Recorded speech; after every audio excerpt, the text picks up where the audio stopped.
since most of our thoughts are negative and most of them are untrue, then before we go reacting to them, we should develop a little discipline of taking a thought and looking at it objectively and saying, wait, is this true? Is it necessary? Is it compassionate? Is it helpful? Is it harmful? Is it a true thought? Is it a true feeling? And if it's not, I can just get rid of it. I can just replace it with something that is true. Scripture or a different thought. I can transplant that thought. And it turns out that's what 2 Corinthians 10:5 in the Bible says. Take every thought captive.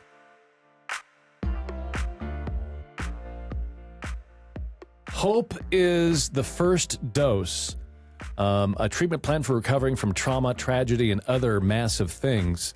You have been through quite a bit of trauma. I mean, you were a combat doctor, so that you saw a lot of trauma there, but then you also had trauma in your own life. Yes. Yeah. Talk about that. So got home from the war in 2005 and had gone through a divorce and had the whole PTSD from doing 200 brain surgeries in a tent hospital during the Iraq War. Oh, wow. And then 5 years later, so this is a story of how not to handle trauma. But I came home from the war and put all my stuff in the garage and never talked about it, just stuffed all that in there. And then went on with life, started to practice, got married. And 5 years later is when my PTSD came out. And this full-blown sort of trauma response came all back, and I dealt with that for a few years. And then after we finally got all that under control, and I'd written 2 books about how to manage hard things and all of that, our son Mitchell was stabbed to death in 2013 at 19. And so that's really when I kind of made the full leap into being a person who understood what suffering was about. And so then spent several years trying to reconcile hardship with our faith and with my science that I taught other people. And that's where Hope is the First Dose came from, is it finding a path back to something that meant something again after life had gotten so hard. Wow. You call it the massive thing, or what, the TMT, is that right? Yep. Yeah. Man, I can't imagine. My wife has some PTSD because our daughter had a very rough welcome into the world, emergency C-section, and our daughter had cerebral palsy, and unfortunately she passed away back in June. I'm sorry. Which that involved a little bit of trauma itself. Yeah. It was difficult to go through. So we established that your TMT was obviously the sudden loss of your son, Mitch. Would you share with us what your life is like before that phone call changed your life? Yeah. So like I said, I'd kind of gotten things back on track. You know, the idea that the things that I thought I believed kind of held true, and I found my footing on faith again. And then I was busy, we blended 2 families when we got married, and busy raising kids and a practicing neurosurgeon, and my wife Lisa ran our practice. And so we were working and kind of, I think, substituted some of the healing maybe from all the other things that we've been through for busyness. And so we were working and really busy. And I started taking care of a lot of people with malignant brain cancers and dealt with sort of trying to figure out how to help people find hope and purpose and meaning and all those big quality of life things, even when I couldn't save them from their cancer or from their head injury. And I had recognized that quality of life isn't necessarily determined by how long you live or by the absence of things that you go through that are hard. But in that process of sort of trying to sort that stuff out, I wrote my second book, I've Seen the End of You, which was about faith and doubt and hardship and all that stuff. And it was right in the middle of writing that book when we lost Mitch. So life had been, I thought, kind of had become about managing details and circumstances and still trying to put a sort of a facade of happiness and faith and hope and all those things into that. But I hadn't really fixed it. I don't think I had really ever put together what it meant to be healed. And then once I lost Mitch, once we went through that, it became really necessary. It became really crystal clear that we had to find a way to hold on to hope in that desperate moment. What was it like when you received that phone call about the news of your son? Well, I think you can probably imagine having also lost a child. It's the problem for us was he wasn't sick. There was no warning that anything was coming along. He was just a normal 19-year-old kid. And so I think we had fallen into that trap of assuming that our kids would outlive us. Every married couple knows that one of the two of you is going to die first unless you die at the same time. But I think most of us think that our kids are going to outlive us or bury us. And for me, that was really, it should be. Yeah, I mean, it should, right? That's natural. Yeah. But it was pretty naive of me because I work in a profession. I'm a brain surgeon. I'm the guy that is there when your kid hits their head on the pavement, so they didn't put their helmet on, and I'm the guy that's there when somebody gets shot or something happens. So I'm the one that's always telling families, hey, your kid didn't make it, And my own brother had lost a son. So I had all these objective evidences that people can lose kids, but I still somehow didn't think it would happen to us. And so when the phone call happened, it was my ex-wife, and she said, Mitch is dead. I was really devastated, and especially for us, because there was a little backstory that I haven't told you yet, and if you haven't read the book, you haven't heard. But Mitch had been, like a lot of kids, a little bit headstrong, and had left college and was kind of doing his own thing, and we'd been sort of frustrated with him and having some back and forth about his future and all that kind of stuff that parents do, and that we were having this 21 days of prayer event at our church in August of 2013. And it was this fasting and prayer for your kids. And the day before Mitch died, the youth pastor for the church had led us all in this big, long prayer about reconciling with the kids and all these things, and prayer for your children and really bringing them before the Lord and all that. And later that day, while I was at the hospital, Mitch called me, and we had an hour-long conversation on the phone. And he was like, Dad, I really want to come home. I realize I need to get back in school. You were right. I should have been listening to you for a long time. We had this amazing conversation, and the last thing he ever said was, I love you, Dad. And the last thing I ever said to him was, I love you too. And so after several months where we'd been kind of, battling with each other a little bit, it felt like all those prayers were answered. And then, 12 hours later, he was dead. Oh. And so I felt betrayed. I felt like God was tricking me somehow, that all this hope that we had felt when Mitch called and that good conversation that we had in that early stages felt like a dirty trick, so I had some questions for God. Absolutely. You thought everything was going the right direction, and then wow, out of nowhere.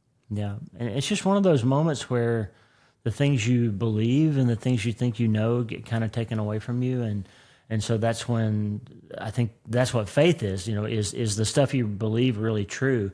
And that was one of those moments for me. One of the first times where I kind of wondered if it really was true or not. And I spent, Lisa and I both, my wife and our kids, spent several years after that, I think, trying to figure out what we really believed. And well, and I'm sure this is a unique situation too, because you're not just going through the personal grief yourself. There is a family grief involved. Talk about that a little bit, because that's like a whole second wave of grief hitting everybody. That's right. And I think it's important. This would be a good time to point out, we're all sort of told, especially if you go to college in the United States, you hear this story about the 5 stages of grief, and Elizabeth Kubler-Ross's model of denial, anger, bargaining, sadness, depression, all those stages that we're taught that people go through when they're grieving. And it just turns out that it's not true. Like nobody goes through an orderly process of grief. And when you're in a family dynamic, it's really important to remember it's more like a carousel. Like you're going to be up sometimes, and your wife's going to be down, and your kids are going to be up, and you're going to be down, and everybody's at a different place all the time. And so I think it's really important just to hear us. If you're listening out there and you're going through something like this, don't expect your process to look like your spouse's process or your daughter or your son's process or anybody else's. And don't expect them to move through it in the same timeline or in the same way that you will. And it turns out that the research that Kubler-Ross did that has been co-opted and taught to all us, it never was intended for that. It was intended specifically, her research was looking at what people do when they find out that they have a terminal illness. So her research very specifically, if you read her papers, her research was about how people handle the news that they're dying. And it went through a fairly orderly process that was fairly consistent among people. But it was never intended to be used as, hey, here's what happens when you lose somebody suddenly or when you go through some hard thing suddenly. And by the way, that's why I said trauma, tragedy, and other massive things in the subtitle of the book, because there's more than one way that you can grieve.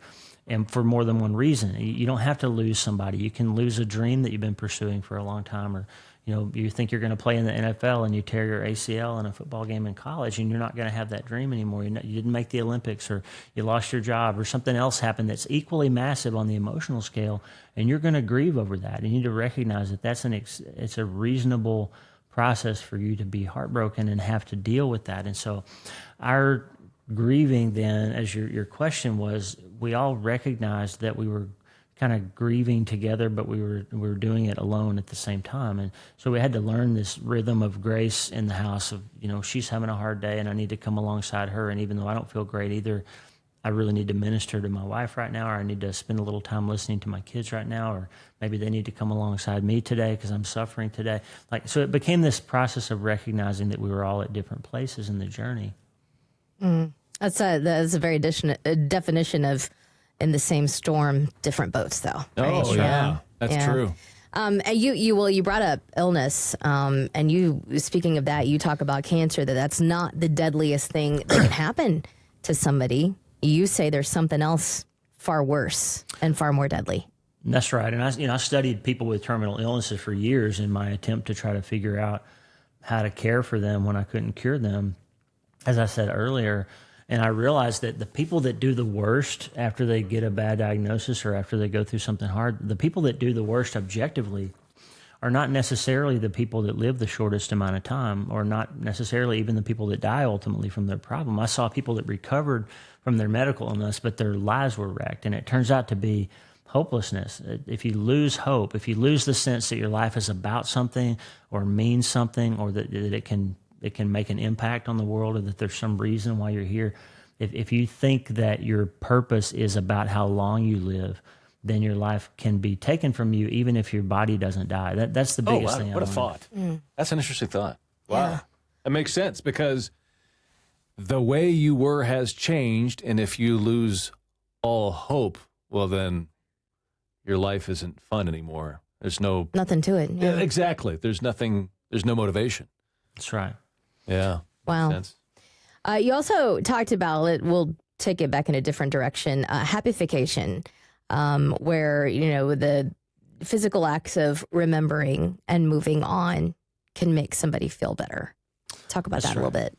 Well, I just realized that I think most of us think that hope is something that happens to us, that we either have it or we don't, or we discover it somehow, or all that. But it turns out, from my research and looking at these folks and my own experience as a combat veteran, a bereaved father, and all these things that I have been through, hope turns out to be something that is reliably producible if you learn what the parts of it are. And it turns out that the parts of hope are memory, as you said, and movement. So if you can remember that this isn't the first hard thing you've been through, that somehow you made it through some other things that were difficult, or if you can look at another person's story and say, gosh, people made it through the Holocaust and still had meaningful life. Viktor Frankl did that, or this person went through a hard thing and made it through. You can see and make a mental decision that people can find meaning and purpose and hope and even happiness again when they've gone through difficult things, and that means that you can too. So if you can believe that there's nothing fundamentally different or more broken about you than anybody else that's been through something hard, then you can begin to believe that it's possible for you then to find that hope again too. And then you have to move towards it. So everybody that makes it back to some sort of peace or hope or happiness, or however you want to define that quality of life stuff, everybody at some point does something. They start moving again. They go back to work. They begin to move. They take action, whether it's having to read a book or join a group or get a therapist or engage in work again or do whatever it is. You've got to start moving again in your life in order to build that muscle, flex that muscle of hope and start feeling it.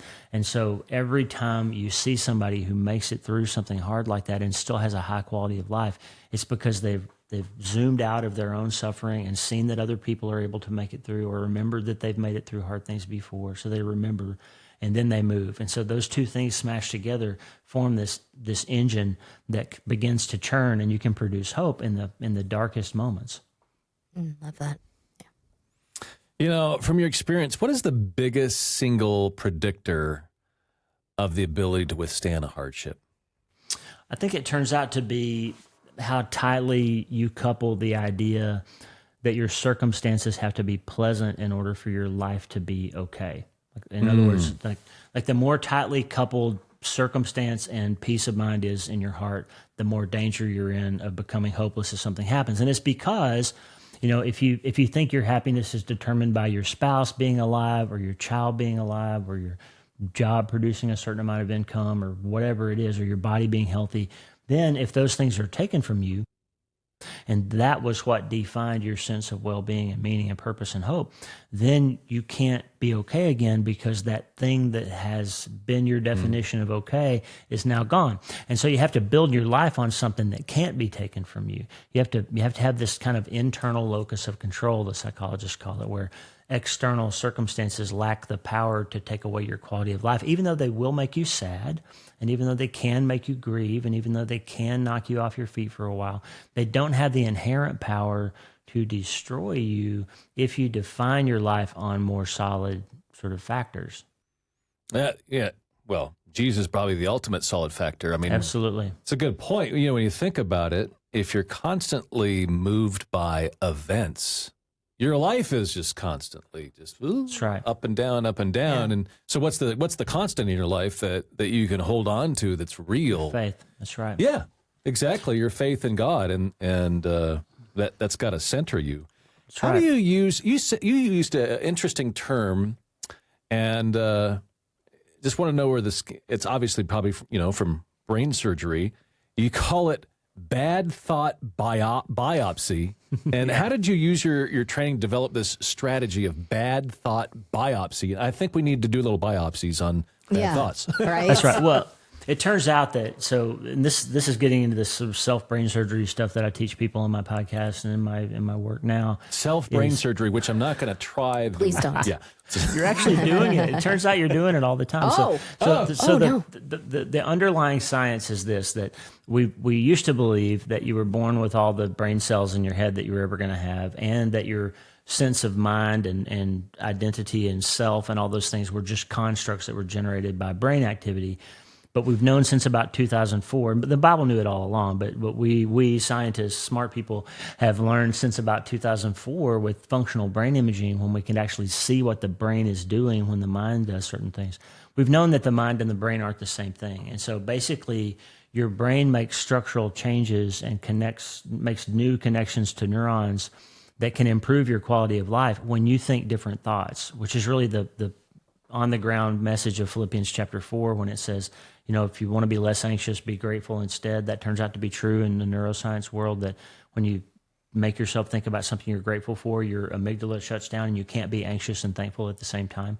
You just can't. You're all of a sudden you're happier because you're shutting that part of your brain down that goes towards anxiety. That's fascinating. It's fascinating. Be anxious and thankful at the same time. You can't. So Philippians 4 turns out to be true. The hippocampus goes one direction at a time. It either goes down towards the amygdala, which makes you afraid and scared and anxious, or it goes up towards your frontal lobes, which gives you control and reason and rational decision-making and resilience and all that stuff. So you literally can't feel anxious about something and feel grateful for something else at the same time. You can choose. And so what I realized is that making that choice, if thinking different thoughts actually produces structural changes in your brain, that's brain surgery, just like I do in the operating room. If I put a knife in your brain and do something physical to your brain. Because you're changing your brain. It's literally changing your brain. So it's not a metaphor. It's not some kind of self-help trick. It's not positive bias thinking or, self-help or any of that stuff. It's literally you are deciding to take control of God-given abilities to make structural changes in your brain when you decide to think about one thing and not another thing. And so we talked about the bad thought biopsy, and that came to me when we were realizing that your brain, neuroscience research has shown that between 20 and 60,000 thoughts a day that you have that just pop into your mind, and most of them sound like you. They sound like your own voice. Hey, I'm such a loser, or you're never going to be okay again, or you're never going to recover from this, or nobody loves you, or all those thoughts that pop into your head all the time. And when they do, about 5 to 1, they're false. They're not true. They're negative thoughts overwhelmingly. So 20 to 60,000 thoughts, vast majority of which are negative, and by a factor of about 5 to 1, they're inherently false. And so these are false brain messages that get thrown up into your mind, and you have to think about them and react to them, or you do it by default. And so a lot of us have trained our minds to think that whatever pops into our head, whatever feeling or thought we hear is true, and we react to it. And you see that in the culture when people say, hey, follow your truth, or, follow what makes you happy, or do whatever you feel. And the fact is, feelings are just chemical events in our brains. We have to decide what they mean. And so I came up with this idea of the bad thought biopsy when I realized that brain surgery and self-brain surgery are structurally the same thing. Like what I do in the operating room is the same thing that you can do when you change your thinking. It's real. It's a real physical event that occurs in your brain, and that most of your thoughts aren't true. Then I came up on this idea that if you came into my office and you said, hey, doc, I've been having headaches. And the first thing I said was, well, let's go to the operating room and I'll do brain surgery and take out your frontal lobe and you'll be okay. You would say, whoa, hold on. Time out. Exactly. Don't you need some diagnostic? Don't you need an MRI or a biopsy or something before you decide what to do? Don't you need some information? Don't you need some data? And so since most of our thoughts are negative and most of them are untrue, then before we go reacting to them, we should develop a little discipline of taking a thought and looking at it objectively and saying, wait, is this true? Is it necessary? Is it compassionate? Is it helpful? Is it harmful? Is it a true thought? Is it a true feeling? And if it's not, I can just get rid of it. I can just replace it with something that is true. Scripture or a different thought. I can transplant that thought. And it turns out that's what 2 Corinthians 10:5 in the Bible says. Take every thought captive. Like, look at your thinking. Don't just react to it. Think about it before you decide to react to it or not, or to respond and control instead of reacting out of fear or whatever, or just some habit that you've had. And then it turns out that Romans chapter 12 and verse 2 turns out to be really interesting neuroscientifically as well, when it says, don't conform to what the world wants you to think about. But don't let your brain get squeezed into a mold and conformed into what everybody else is thinking. But be transformed. How? By the renewing of your mind. So you change your mind, you change your life. That is awesome. Mind blown moment right now. Absolutely. Goodness. I'm just thinking how encouraging this is for those of us that, well, I just remember we had a listener that called in and she said, my brain is so mean to me. And she was just talking about those obtrusive thoughts. And that's got to be very encouraging. So how does therapy fit into all of this? I think that's a good question. So self-brain surgery is not therapy, okay? Self-brain surgery is the stuff that you are doing in your brain and between your brain and your mind all the time. Therapy is when another person comes along and helps you break down what you're thinking about, helps you see patterns that are harmful, helps you see things that you've been through that maybe you're explaining some behaviors that you haven't recognized. And therapy can give you insights into things that are happening in your life that need to be addressed.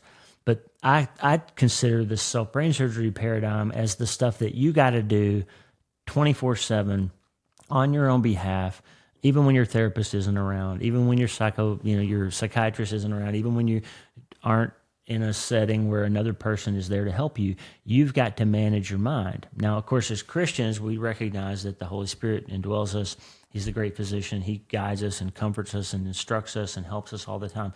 But he's also not going to physically take over the control and make you think certain thoughts or make you say certain things. So you've got to be willing to then apply these processes that he's put in your heart and in your mind and live them out. So self-brain surgery then would become sort of a lifestyle of taking every thought captive and being diligent about biopsying your thinking and recognizing that you have an enemy who wants you to hear negative thoughts and act on them because it limits your abundance.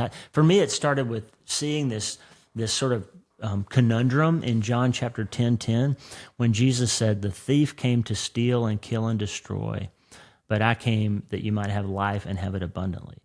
And he's talking about now. So we're living this life where somebody's always trying to steal and kill and destroy us, or somebody's getting cancer, or somebody's losing their child, or somebody's having a miscarriage. And there's all this steal and kill and destroy stuff happening. And Jesus comes along and says, but you can have an abundant life anyway. Like you can still be at peace anyway. And in this world, you'll have trouble, he said in John 16:33, but I've overcome the world, right? So he gives us this set of tools, this set of thought processes that we can use to structurally change our brain and then structurally change our body and gain control of the equation. And all of a sudden, abundance is winning out over the steal, kill, and destroy, even though it's still happening. Is the opposite true, where if you are not taking every thought captive and all those negative thoughts, you're just accepting them, does that change your brain too? Absolutely. There's a principle that I teach. I have this little thing that I teach, the 10 Commandments of Self-Brain Surgery. And number 10 is what I'm doing, I'm getting better at. And so because the fact is, your brain is constantly making synaptic connections between neurons. Your brain is constantly automating things. That when you give your brain instructions, it will reliably automate something and make it easier for you to do in the future. And a good example of that is, let's say So if you repetitive do something over and over again, your brain goes, this is just the way we're going. That's right. And it gets easier. It becomes automated and you don't have to think about it as much. It's easier to think negative thoughts. Right. That's So interesting. here's a good example of that process, okay? Let's say next week y'all move your studio on the other side of town from where it is now, right? When you get in the car next Monday to drive to your new studio, you will find that you have to think about the drive. You have to pay attention to the GPS. You have to notice every stop sign and school zone and red light and pedestrian crossing and all that stuff. And you got to engage fully with the drive, right? But what happens after 4 or 5 days, all of a sudden, one day you're going to get to the studio and realize, hey, I listened to worship music the whole way. I took a phone call. I drank my coffee. I never even thought about the fact that I was driving a car, and yet I arrived at the office safely, right? How did you do that? You did that because your brain made synaptic connections between neurons and imprinted those memories and all those turns and all those places you needed to pay attention and all that stuff and made a program out of it and turned it into something you didn't have to think about anymore. Because what you're doing, you're getting better at. On the neuroscience side, you made a pathway in your brain that automated that behavior. And the same thing happens with negative thinking. A good example would be if there's somebody at work that every time you talk to them, your blood just boils and you're always angry when you talk to them, and you spend a lot of time in your mind thinking about what you're going to say the next time they do that thing, and you're really going to let them have it, and you rehearse that in the shower, and you talk about it in the right on the way to work. Yep. You have that conversation with that guy, and you're going to let him have it, but you don't actually ever say it. Well, then what happens? You start noticing that when you're having those conversations with yourself, your physiology changes, your blood pressure goes up and your heart rate, and you become flushed and you get hives and you get really angry and your stomach hurts because your thoughts are becoming things. So your thoughts are turning into physiological events in your body. Well, then 2 weeks later, that person's going to call you one day and their contact picture is going to show up on your phone. And when you see their face, you're going to have a knot in your stomach and you're going to feel all that, right? Yeah. You're going to feel all that stuff. Why? Because what you're doing, you're getting better at. You have taught your brain that you don't like that guy and that you're supposed to feel a certain set of things when you think about that person. And all of a sudden, you have objectified that person down to a two-dimensional object in the left side of your brain that is worthy of your derision and your scorn. And the right side of your brain, God gave you to add nuance and context and all of the things that would lead you then instead to say, wait, he's just a broken, fallen person just like I am. And I should have compassion on him. And I should think about his soul. And I should be concerned about the state of his future. And I should pray for him. As Jesus said, pray for your enemies and bless them and don't curse them and all that stuff. And if you started doing that every time you saw his contact picture, then a few weeks later when they called you again, you wouldn't feel that stomach churn. You would feel, hey, I need to pray for him right now before I have that meeting to make sure I don't say something I shouldn't say, right? So what you're doing is you're doing surgery on your brain to automate things that help you instead of hurting you. And that's what the positive side of taking command of your thoughts will do for you.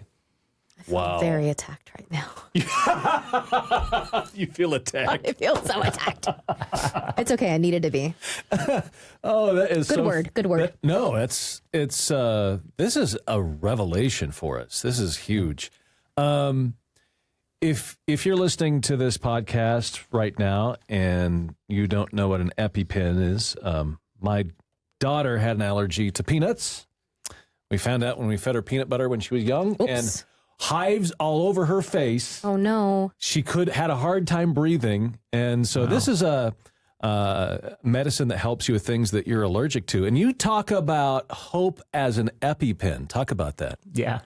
Well, I like to point out to people that I have what I call a two-patient rule. Like these mental processes that you're working in, the life that you're living inside your head, isn't just about you. Like you always, when you change your thinking, you change your physiology, you change the words that you choose to speak, then you automatically change the impact that you have on other people. And your life is more than just about you. And so we always have to recognize that if we can apply some of the things that we learn, the lessons that God has given us and the positive changes we've made in our lives to other people, then we have an impact to spread the light, right?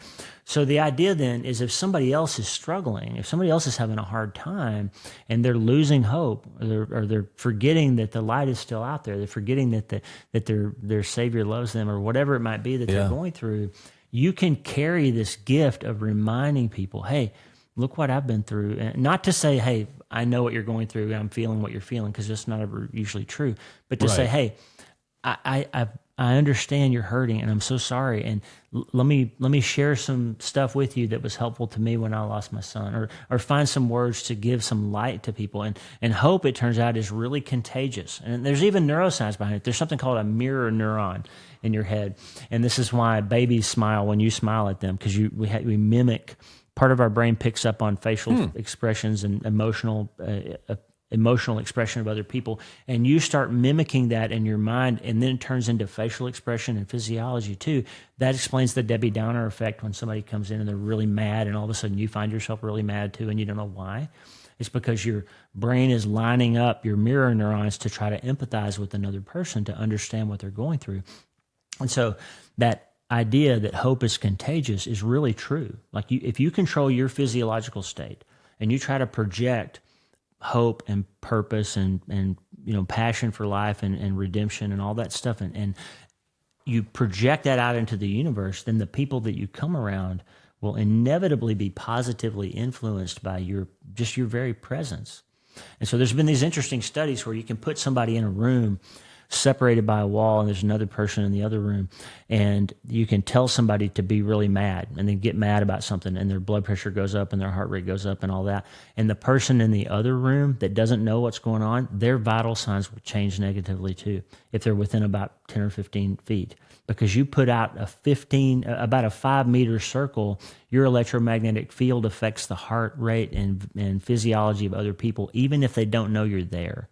Wow. Man. It's true. That's crazy. Right? So that's why the Bible says things like, be very careful how you live, right? Be careful. Shine your light. Show hope to other people. Be careful with your thoughts. Be careful with your words, because they impact other people. So the idea of the EpiPen then is you might run into somebody who's having an emotional crisis or having a hard time, and you can give them some life support just by showing up and being present and being positive and being hopeful with them. Man, I apparently am just smiling. Exactly. Oh no, I need to work on that.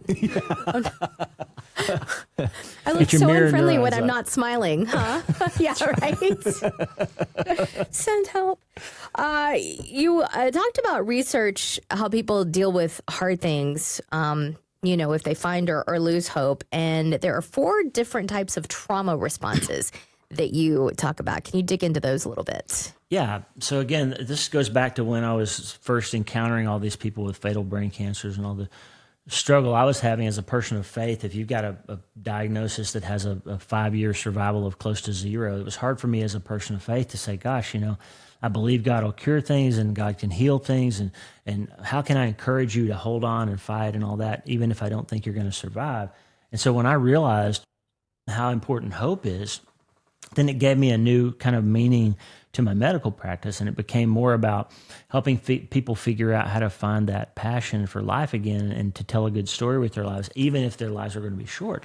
So then I started studying how people actually responded, and I saw that they basically all of us really basically fall into one of 4 categories. And the first group, the frustrating group, is these people that I called untouchables. There are people, I'm not one of them, but there are people who they talk about their faith, they talk about the things that they believe in, and then they go through something hard, and it turns out to be really true. They don't even waver. That they hold on. They know exactly where they're going. Right, they're solid, and they tell their family, "Hey, it's going to be okay. I know where I'm going. I know what my heart's about. I'm just going to make sure you guys are okay, and we're going to be all right." And even to the day that they die, they just never waver. And so those untouchable people are the ones, as I mentioned earlier, that have a loose coupling of circumstance and faith and hope and meaning and purpose and all that stuff. That they don't define their quality of life based on good things happening to them or not. Okay. Then there's another group that I called crashers. And these are people that usually would have said, yeah, they have a faith, they believe in God or whatever, they're solid, they got a good family. And then something hard happens to them and they just plummet. They crash and their curve looks just like the survival curve of that glioblastoma cancer, that they just don't make it back. And interestingly, some of those people stay wiped out and miserable even if they recover from their illness. And so this is the person, everybody knows somebody like this. 20 years ago, they lost somebody. That 20 years ago, their nephew died or something. And you bump into him on the street corner and you say, hey, how's it going, Joe? And he says, I'm just really thinking about my nephew today. I'm really struggling and having a hard time. And so they've 20 never moved on. Never moved on. It's 20 years later, and they're still defined by that thing. And that's those crashers, and they just never make it back, even if they survive. And so then there's another group, and I think most of us are probably in this category. I was. My wife Lisa and I are both what we call dippers. Something hard happens, wipes you out. You're questioning God for a while. You shake your fist. You're really mad. You're grieving. You're not sure if you believe what you thought you believed. And then you figure it out. And it turns out God comes alongside you and reminds you of his promises. And Psalm 34:18 for me turned out to be true. The Lord is close to the brokenhearted. And I would get a text message at just the right moment. Somebody I hadn't talked to in 5 years would say, hey, I'm just praying for you right now. And I'm sorry about what happened to Mitch. And I would feel God's presence in those moments. And so after a while, we started kind of working our way back towards hope again. And so those dippers are kind of normal people who I think hard things. David was a dipper. He absolutely was, right? Yeah, because he was like, I love you, God. You're awesome. This, oh, my gosh, the enemy's after me. Where have you been, Lord? You know what I mean? Yeah, break their teeth, Lord. Break their jaw. Yeah, exactly. I mean, that's most of us, right? That's most of us. And then there's the most surprising group of all. And this is a group that gives everybody hope if you learn about these people. And I'll tell you a story real quickly. There's a guy named Joey who was down and out. His mom died when he was born. His dad left him. His dad was in prison, a drug addict, and all this stuff. And Joey ended up becoming a drug addict and was running a meth lab when they got raided by the DEA. And he ran from a DEA agent and got in a fight, and the guy hit him in the head with a billy club or something and cracked his skull. That's when I met him. Had to do emergency brain surgery on Joey in the middle of the night because he had a brain hemorrhage and a skull fracture. And while I was operating on that, I discovered that he also had a brain tumor that turned out to be cancer that he didn't know about yet. So when I told Joey, this down and out guy in the recovery room, I said, hey, by the way, that you getting knocked in the head turns out to be a good thing because we found this brain tumor that's really small and we took it out. So you potentially could be cured. And he was like, of course I have brain cancer. Why wouldn't I? Everything else in my life is terrible too. Why wouldn't I also have cancer? And he was just down and out and didn't have any sort of faith or hope or any of that. And then remarkably, what happened to Joey was that in the last year of his life, while his cancer returned and while he was dying of glioblastoma, he had a chaplain that came alongside him and introduced him to Jesus, and he reconnected with his sister and his grandmother and found out that his family loved him, and he went and got his GED and fell in love, and all this stuff happened while he was dying of his cancer. And shortly before he died, he said, this has been the best year of my life. I was like, well, wait, you're dying here. And he said, yeah, but I know what life's about now. So he was a climber. His life was terrible until something hard happened to him. And then that brought him out of that despair and into hope. And so you find then that the thing that separates all those people, as I said earlier, is how tightly circumstance is coupled to outcome in your life. If you believe that faith, there's this mention in Romans, I think it is, where Paul says, talking about Abraham, and he says, against all hope, Abraham in hope believed. So he didn't have to have hope. He just had to believe that it was still possible to have hope. And he held on to that in the hardest moments of his life. And I found this research from the social scientists that defines hope as the belief that you can get there from here. So if you have this idea that there's some place out there that's better than where you are now, and that there's a path for you to get there, you have agency, you have the ability to do something and get there from here, then you can have hope, right? And I think a biblical definition, a working definition for me would then be that if faith is the belief that God can do the things he says he can do, then hope would be the belief that God will do those things for me. And so I saw that playing out in these graphs of these people. Like if you believe that you can get there from here because God's going to keep his promises and he will keep them for you, then you can go through anything in your life and still manage to be okay. I think I'm a dipper. What are you?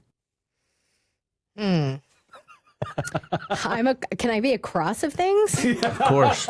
I feel like I crash and then I climb. Oh, But okay. when I crash. It's a hardcore crasher. It is. Yeah. And then I start heading back upwards.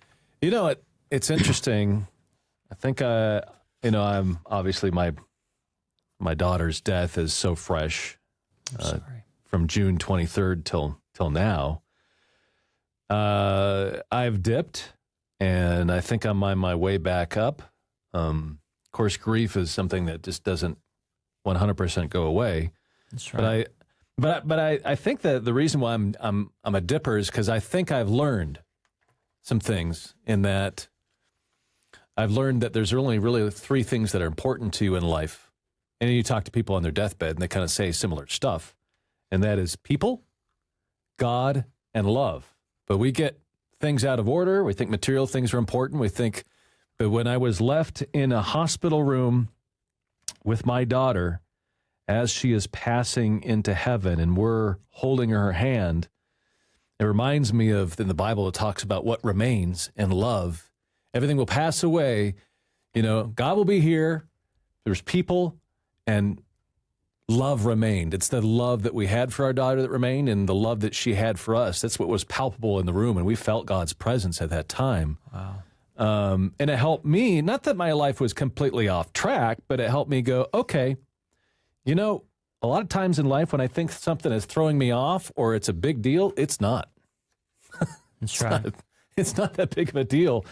Am I still alive? Am I breathing? And God's the most important thing. People are probably the second, most important, and that I love them, that we love each other, That's right. Yeah, That's I right. like that. I think it turns out that going through really hard things, the Bible said, Isaiah said that I have refined you. God said to Isaiah, I have refined you in the furnace of suffering. And so it turns out that suffering can either define you. I mean, it can become the thing that your whole life becomes about. And that leads to alcoholism or divorce or misery or becoming a crasher or whatever, not being able to move on. Or it can refine you in some way. And all of us know that. I mean, all of us have seen the person who's gone through some incredible thing and turns out to have been refined by it in some way, have a different story that they're telling with their life. I can say that about me. I'm so sorry about your daughter, by the way, and it's only been 3 months. So I appreciate that. It's remarkable that you're on the radio today. I'm not sure 3 months later I was, I think it's all bed. God. I mean, I'll just put it this way. I had to force myself to do this. I didn't want to, and some days I still don't, but here I am. I think that's probably what you're talking about earlier in the conversation of you have to kind of like move forward some way.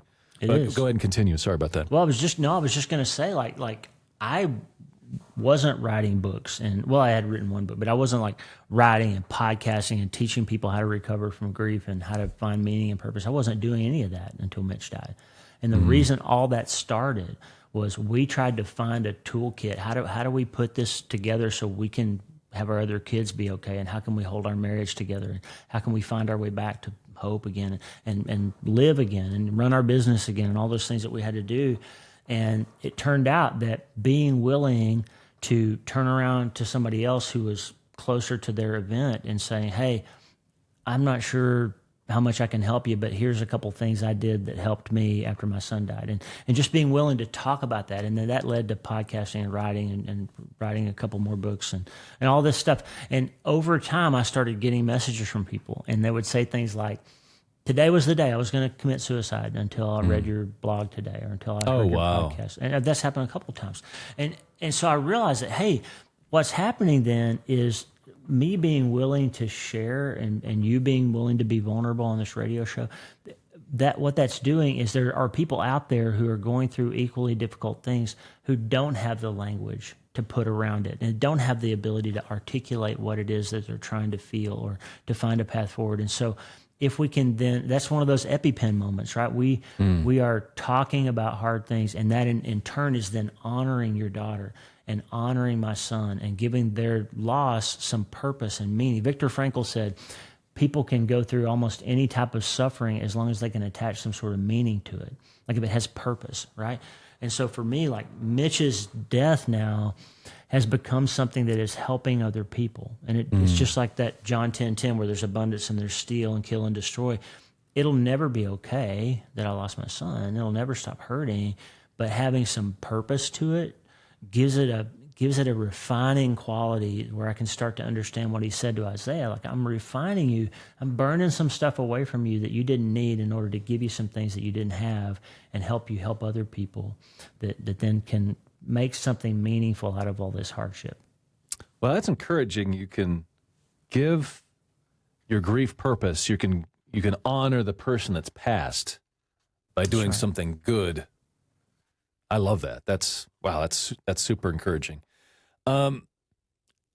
Curious, for someone who's experiencing a very difficult thing, or you call it the TMT right now, what is the very first step? The first step is to take a minute. I mean, when you come into the ER, if you get shot in the head or, God forbid, you have a spinal cord injury or something bad, I mean, the first thing I do is not tell you, hey, have hope, 6 months from now, you're going to start a podcast. Buck up, cowboy. I stop the bleeding, right? I mean, we need to do the first aid. We need to do the emergency stuff. We need to take a minute and recognize that right now is not the time. If you're just in the fresh phase of this massive thing, friend, like, today's not the day to go read Tim Keller's book, Walking with God Through Pain and Suffering. It's 700 pages long. It's not the day for that. You're not ready for that yet.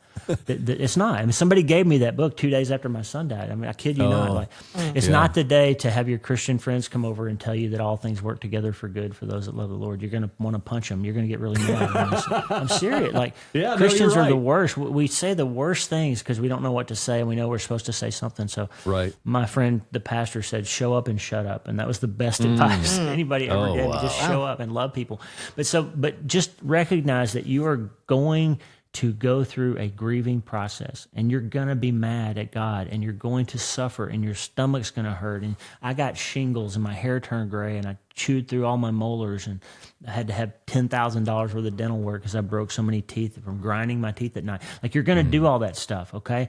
And if you don't, if you do what I did when I got home from Iraq, and you just put it in a trunk in the garage, and you don't think about it, it's going to come out eventually, and your body's going to suffer for it. So you've got to grieve, and it's a God-ordained process. He says, weep with those who weep, and wail and mourn, and be with those people who are suffering in their suffering. So God's with you, and we're with you. So give yourself time. But there's going to come a moment. I mean, look in my eyes and hear me say this. There's going to come a moment when you start hearing it in your heart. It's time to start moving, okay? And that's not the time to open another bottle of wine. That's the time to start moving. It's the time to start trying to heal, to read a book, to go back to church, to call somebody and say, hey, can we talk? I just need to talk to somebody about all this. That's the time to take that next step, okay? And if you take that step, God will move you and give you the power to take the one after that. And I'm just telling you here, I'm 11 years into this. August was 11 years for us after Mitch died. Every day is hard, and it gets easier at the very same time if you just keep moving. Something that I've experienced is this, and I'd love to hear your neurosurgeon diagnosis of it. And that is, it seems like when I'm getting better, I feel bad. Meaning, I didn't think as much about Abby Grace today, and I feel bad that I haven't. That's natural. That's so complex. I mean, it is. It's just this weird jungle gym of thought. And in the dynamic of your marriage, and you have other children too, right? We have a son. He's 15 years old. Yeah. So in the dynamic of your family, there's going to be some weird things that happen. Like, I had moments where I was just crushed and would be in a room and just crushed and need to go find Lisa and talk to her about it. And I would walk in and I would see that she had headphones on and she was listening to worship music, or she was reading something. I could see that she was in a moment where it wasn't so bad for her. And I would just feel terrible if I brought that out of her right then. So I would choose not to share it with her right then. Or sometimes wow, this is happening in our house right now, because it would be like Becky would say something that would make me cry, and she would say, I'm so sorry I made you sad. And I'm like, no, don't worry about that, because I agree with what you're saying. You can't just run past grief. That's right. I'm grieving. You just made me grieve. And, that's why the metaphor, the image of the carousel is so important. If you see one of those carousels at the amusement park, they're all going in the same direction, but they're up and down at different times. And that's what's going to happen in your house, in your marriage, in your family. And it's okay. And then as time goes on, something else weird will happen. Like there'll be an anniversary, like the 2 years after she died, or 5 years after she died, or 10 years after she died, when it's not the first thing you think about when you wake up. And one of your kids or your wife or somebody's going to send you a text, or your cousin is going to send you a text and say, hey, I'm thinking about Abby Grace today. And you're going to go, gosh, I hadn't thought about it yet. And you're going to be wrecked with grief and guilt. And you're going to think, how terrible of a dad am I that wasn't already on my mind. And it's okay. It's just normal. Because what happens is it's sort of a quantum physics concept. There's this concept in quantum physics that says that an electron can be a particle and a wave at the same time. It can be two different things, and it can be two different places at the same time. I don't understand the math. I'm not smart enough. But it's true. And the math behind that is why we have smartphones and Riverside and internet and all that stuff. It's because it's true that two things can be true at the same time. And that's also true that Jesus said you're going to have a hard time and you can have abundance at the same time. And so as you evolve and mature and time goes on and you heal after these massive things occur, there's going to be some days when you are not thinking about it and not suffering under it. And then in the very next moment, you remember that you weren't suffering and you'll feel guilty about that. Yep. And you'll feel bad about it.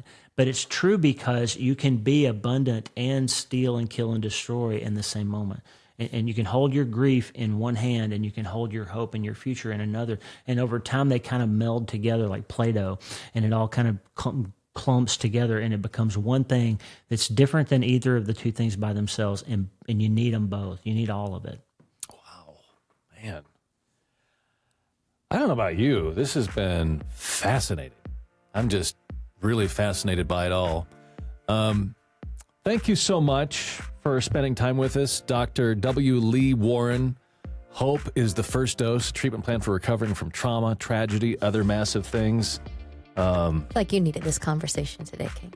Thank you. I feel It's like we been great. both did. Yeah. I mean, there's so much that I learned, just thought patterns. Yeah. That's fascinating. Oh, yeah. And I can do my own brain surgery? You can. You are. Like it or not. It's happening whether you know it or not, you're I doing it. need to be a more competent surgeon, that's for sure. Yeah, no kidding. We'll get to work on that. Oh, man. If people want to know more about you, how can they find you? Yeah, so I'm everywhere. If you want to read my books, go to Amazon, type in my name, Dr. Lee Warren. My website is drleewarren.com, drleewarren.com. New book coming out next year you'll love, The Handbook of Self-Brain Surgery. So we're going to do all that. Oh, wow. The handbook. Okay. So yeah, I'm all It's over the the place. field The guide. podcast, weekly podcast is heard 150 countries around the world. So the Dr. Lee Warren podcast is out there. Love to connect. Dr. Lee with Warren. people. Okay. All right. Well, awesome. Thank you so much. Yes, really This is appreciate good. the time. This has been fascinating. It's God bless you good. both. We'll be praying for your family. Thank you. Appreciate that.